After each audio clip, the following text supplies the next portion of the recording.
The God of Wrath dominates the DC universe, and I'm not even lying here, right? So, it's been a while since we've covered Batman, Superman, World's Finest, and this initially opens up with basically the Justice League of America just kind of hanging out and watching an eclipse take place. Now, a lot of you guys immediately know where this is going if you're familiar with DC Comics, and it's kind of a sight to see, right? Especially seeing an eclipse like that. It looks pretty incredible. And initially there's some banter about Superman enjoying it, thinking it's one of the coolest things he's ever seen. And there's some talk about how he's traveled the universe, he's seen all kinds of stuff. And that's where he kind of turns to Hal Jordan, right? And he was like, I mean, there is beauty in the stars, right, Hal? Only to find out that Hal Jordan, Black Canary, and Green Arrow are all possessed. So at that point, you jump back to 24 hours earlier. And what you end up finding out here is there's actually this concerted effort to basically build a solar city, right? And it's really just a proof of concept that the very building itself is designed to absorb solar energy and then turn that solar energy into power, essentially providing power for like a 300-mile radius or something crazy like that. But the whole thing is being spearheaded by doctors Bruce Gordon and Mona Bennett. And again, that should be the second hint for those of you guys who are familiar with DC Comics. And there's some, of course, again, more banter here, where it's kind of like, hey, Green Arrow, you should use one of your, like, construction arrows or something along those lines. And people are just kind of chit-chatting and having a bit of a conversation. But the thing about this is that Robin is talking to Batman, and he's like, so I have a question, right? And Batman's like, is it about Eclipso? And Robin's like, you mean the ancient spirit of wrath who possesses Dr. Gordon and goes on a city-destroying murder spree whenever there's an eclipse? The same Dr. Gordon who the Justice League is handing Dr. Light's old equipment over to? Why on earth would I be asking about that? Because that's what we're talking about, guys. The return of Eclipso. And here's the thing, right? Bruce Gordon is a little unnerved by this whole project because there is also the idea that Eclipso has been sealed away yet again in a black diamond. Now, let's talk about this here for a second, right? Because Eclipso is a really cool character, but he's one of these things where his history is a bit murky, especially since the events of Dark Crisis, where basically everything that's ever happened in DC Comics since Crisis on Infinite Earths, and even some of the stuff beforehand, is all now in continuity. So when it comes to Eclipso and Dr. Bruce Gordon, it's less about the Incredible Hulk, Bruce Banner, Dr. Jekyll, Mr. Hyde type thing, and it's really just good old-fashioned demonic possession. So way back in 1963, in the House of Secrets comic, issue number 61, what ends up happening is Bruce Gordon's introduced as a guy who's just out photographing an eclipse. And what ends up happening is the local natives kind of freak out, right? Believing in superstition, the idea that he's like stealing the sun god, that kind of thing. And they send their priest after him, who ends up touching Bruce Gordon with a black diamond that houses the essence, the spirit of Eclipso. And so what ends up happening between the original House of Secrets number 61 story, the Darkness Within storyline, Keith Given's Eclipso miniseries, is you basically end up learning a few things. Number one, Eclipso's weakness is light. And that's one of the reasons why characters like Dr. Light can overcome Eclipso. But the other big thing you learn is that Eclipso was basically the embodiment of God's wrath or vengeance before the Spectre was. And that Eclipso was kind of representative of like God in the Old Testament, right? Fire, brimstone, flooding the earth, all that kind of stuff. God basically being a dick, as opposed to the New Testament, which is more like God kind of has a more discerning, gentler hand.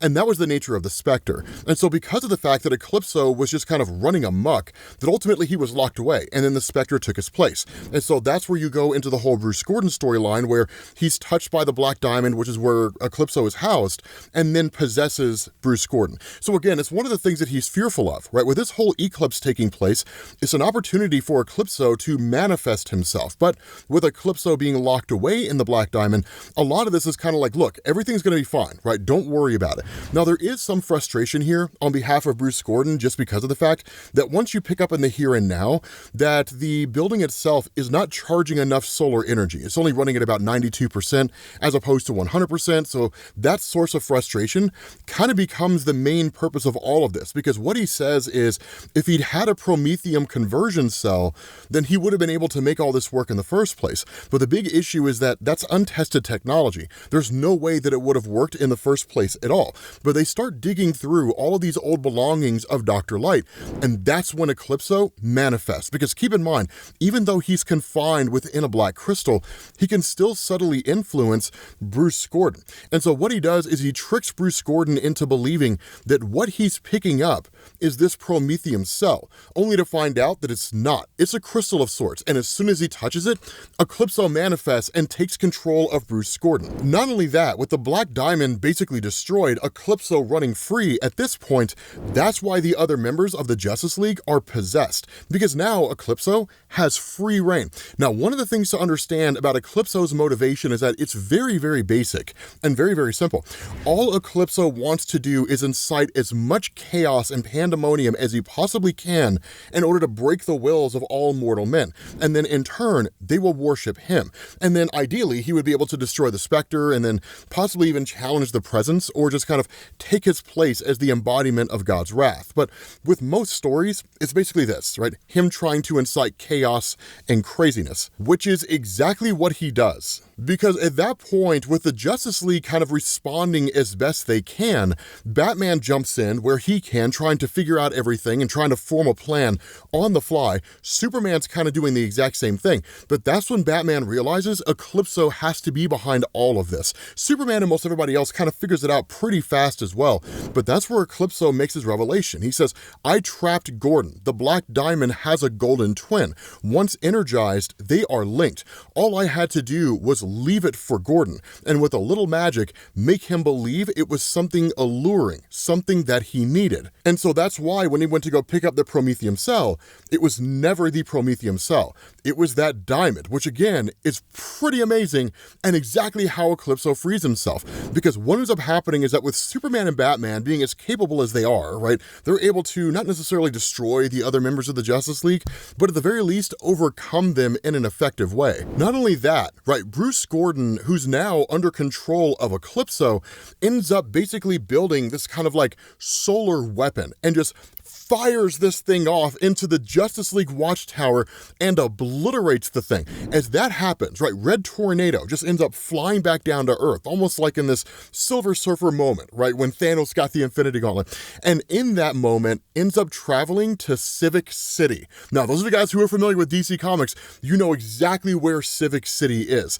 Because when that happens, he knocks on the door, and the person who answers it is like, Tornado, right? What happened to you? And he's just like Eclipso, right? He's taken the Justice League.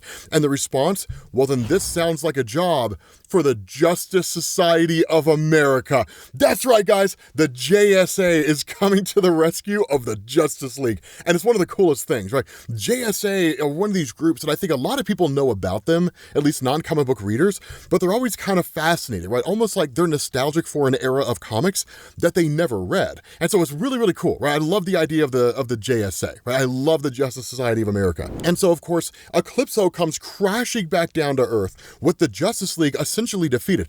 Not only that, he now has Superman and Batman under his thrall. And at that point, he's nigh unstoppable, because you're talking about a guy with an extreme level of power who grows more powerful the more chaos and madness ensues, right? He's like Nightmare from Marvel, being empowered by people's very nightmares. Except with Eclipso, it's chaos and wrath. And so with Batman and Superman under his control, the question becomes, what's the main goal here? And so that's where you have Robin, who's just kind of roaming around the Batcave, right? Doing whatever Robin does on his days off, I guess, only to find out that like Superman and Batman are there. They clock this guy, right? Sending him flying into a wall. And at that point, he grabs his Robin binoculars and just starts looking at what they're doing. And at that point, Batman just says, that's the nearest one. And Superman's like, I mean, it's a start. And Batman's like, well, then what are you waiting for? And Superman takes off. So we don't necessarily know what's going on, but Robin's whole response is like, I need hitters, right? I need heavy hitters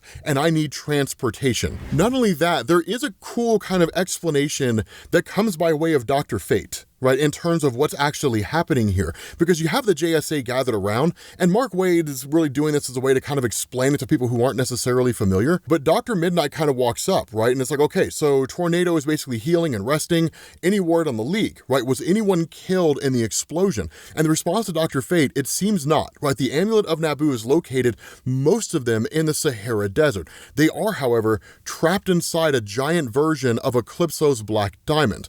The problem is we cannot easily get them out of there. Now, the other part of this is Robin comes racing to the JSA, and it's like, there's way more going on than you think it is, right? And they're like, well, I mean, what are you talking about? And he was like, Batman and Superman are puppets of Eclipso. I saw Batman hacking into NASA files for a list of Earth's telecommunication satellites, and Superman basically flew off to play hardball with them, I guess, right, to destroy those things. And that's where they start getting the bigger picture here, because that's really where all the pandemonium and chaos basically comes from. I mean, think about it. How much of the world is only really operational because of satellites, right? And that's exactly what Sandman hits on. If you take enough of them down at Superman speed and then Eclipso gets a world in turmoil, you're talking about limited communication, no GPS, thousands of airplanes crashing out of the sky, emergency services collapse, utilities, hospital, the global economy. It all becomes chaos. The world falls apart like that. It's crazy how much of the world is only able to operate because of satellites. You wipe all those out, you send humanity back 200 years. And so at that point, they're like, then we got to split up, right? One team for Batman, one team for Superman. And then he says, Alan Scott, see if you can go get the other members of the Justice League free. Not only that, here's the crazy thing, right? So when the first part of the team goes to confront Batman, Dr. Midnight and Sandman, of course, they themselves are nowhere near capable enough to take out Batman if he wasn't possessed by Eclipso, let alone when he is. And so at that point, Wildcat is just like, okay, I really hope that you've brought in the cavalry, right? And that's where the Spectre appears. Because at that point, Batman possessed by Eclipso, so effectively Eclipso speaking through him, it's just like an even emptier gesture, right? Eclipso's magics are every bit as strong as yours, which he's telling the truth. Eclipso's every bit as capable as the Spectre is. Now, one of the things you do need to understand about when it comes to cosmic beings, for lack of a better word, in DC Comics, you're not really going to see those in the same way as Marvel, right? So you're not going to see like Thanos with the Infinity Gauntlet snapping his fingers and dusting half the life in the universe as a DC equivalent. You will in the old Alan Moore, Swamp Thing, and John Constantine stories, like when Constantine pulled a blanket over the universe and literally basically turned the universe into a giant illusion, or something to that effect. I can't remember off the top of my head. You see it to a degree in those stories, but nothing as grandiose as what you see in Marvel. But at the end of the day, it all amounts to the same thing, because at that point, you've got Jay Garrick and Dr. Fate, who are basically contending with Superman. And when you're talking about a basically demonically possessed Kryptonian, the most powerful being on Earth in the DC universe, arguably, unless you take into account the JLA comic series from Grant Morrison, where Superman clearly establishes that Martian Manhunter is more powerful than he is. It's going to be a huge issue to deal with this guy. But Dr. Fate always has a plan, because the question of Jay Garrick is like, how do we overpower this guy, right? And the response to Dr. Fate, his Kryptonian side is vulnerable to sorcery, but not the infestation within him. You, Jay, are our secret weapon. And Jay's like, what are you talking about? And Dr. Fate's just like, run, Jay. Run as fast as you can. And so at that point, Jay Garrick just takes off running. Then you switch over to like this crystal in the Sahara Desert. And the crazy thing about this is Green Lantern cannot break them out. Nobody can get out, right? The cries of Black Canary aren't going to work. Oliver Queen doesn't have any arrows that can break them out of it. And even he says when he previously broke them out of something like this in the past, he was on the outside, right, trying to break them out, as opposed to being stuck on the inside. So there is no real discernible means of escape until Alan Scott shows up. And for those of you guys who are unfamiliar with Alan Scott, I'm going to tell you right now, Alan Scott has a very small but extremely dedicated fan base. Go on Twitter and start talking trash about Alan Scott and watch how those fans come crawling out of the woodwork to tear you apart, right? They love Alan Scott, and rightfully so, right? Alan's dope, and he's got some amazing moments. But that's where he was like, hey, so here's an idea, right? Let's hit the exact same spot from both sides, and we'll do what we can, but there's no guarantee you're gonna get out. But in the midst of all of that, Barry Allen is watching all this, right? The Flash is watching all this happen, and he's like, so no cracks, but together, right, you guys can do it. But then he starts to realize, wait a minute, like something's not right. Like, surely it's not this simple as just busting out of a crystal with one Green Lantern blasting from the outside and one blasting from the inside. And so at that moment, Ralph Dibny, elongated man, in turn is just like, now we know what Eclipso's using us for. And the question is like, what is it? And it's like, bait. He's using us as bait. The goal is to be a distraction. Pull the teams from other locations, right? Have them go off after Batman and Superman, basically have them running in circles. And it allows Eclipso to maintain his goal, right? To incite as much chaos and pandemonium as humanly possible. And so in that moment, the Spectre does the only thing he can do in order to pull Batman out of all of this, right? He says, the fate of the planet is at stake. If Eclipso is left to run rampant with you as his minion, millions, perhaps billions will die. And that's where Batman's like, at least, right? I'm kind of banking on a few more than that. And so at that moment, Dr. Midnight's like, dude, do you hear that, man? Like, I got chills hearing Batman say that. Like, if Batman's still in there somewhere, he's buried pretty damn deep. And so the Spectre executes his plan. He literally grabs Robin and snaps Robin's neck in front of Batman. He kills Robin in front of Batman in order to snap him out of all of this. And it works, right? Like literally Bruce Wayne snaps out of his possession and Hawkman comes flying up like, my God, what did you do, Spectre? Did you kill Robin? Because if you actually killed Robin, I promise you, nothing will save you from the wrath of Batman, right? You will not survive this. At least Jim Corrigan won't. Your host, Jim Corrigan, will not survive that. But the response to the Spectre, I have dove beyond darkness. Though I could find Batman's soul fighting from within its depths, I was unable to free it. I therefore used illusion to provoke its re-emergence. So he basically tricked Batman into thinking that he killed Robin, and it worked. Even Batman's just kind of like, I mean, okay, look, it worked, right? I mean, it's cool that you didn't actually kill Robin, because if you had, I would have killed you, but you didn't, and it was a great ruse. So now we got to figure out what to do with Superman. Now, fortunately for this, Superman is actually basically unpossessed pretty readily, because what ends up happening is that with Superman chasing after Jay Garrick, Dr. Fate tells him, turn and run back. And so Jay Garrick comes running back as fast as humanly possible. But because of the fact that Superman was flying that way, chasing Jay, that what Dr. Fate does is kind of help him out a little bit by just blasting him with magical energy and sending him careening towards the sun. And because of the fact that Eclipso is largely weak to light, or at least the full effect of the sun, it basically frees Superman from possession by Eclipso. So that's dope, right? And then at that point, you turn to the Black Diamond, right? And you just have like both Hal Jordan on the inside, Alan Scott on the outside, continuing to blast this same spot. And then at that point, Green Arrow just starts yelling at him, screaming at him, and talking trash. Now, for those of you guys who are new school DC fans, one of the things to know is there is a very strong history between Green Lantern and Green Arrow. In fact, that was the team-up comic way back in the day, right? Green Lantern, Green Arrow, or maybe it was Green Arrow, Green Lantern, but it was a big team-up book, right? DC used it as a way to basically boost the popularity of both characters because they were struggling, and at the same time, basically create a kind of buddy cop comic. And it was fantastic. It worked resoundingly well. Dennis O'Neil and Neil Adams knocked it out of the park with that old school comic back in the day. But the point is, because of the fact that they're so close, the words of Green Arrow will really hit harder than almost anybody else outside of maybe the Flash when he's talking to Hal Jordan this way, right? Like, I never took you for a quitter. What kind of man are you? And Hal Jordan, taking that personally, ends up blasting the crystal open with the help of Alan Scott. So now they're all freed and they're all basically restored. And at that moment, they confront Eclipso, and they're like, it's time to end your malice, right? Like, you are finished in the here and now. And Eclipso and Bruce Gordon just look at each other, and Eclipso's like, agreed, and then channels a Black Diamond and turns them all into Diamond, and that's the end of it, right? Literally, these guys are defeated like that.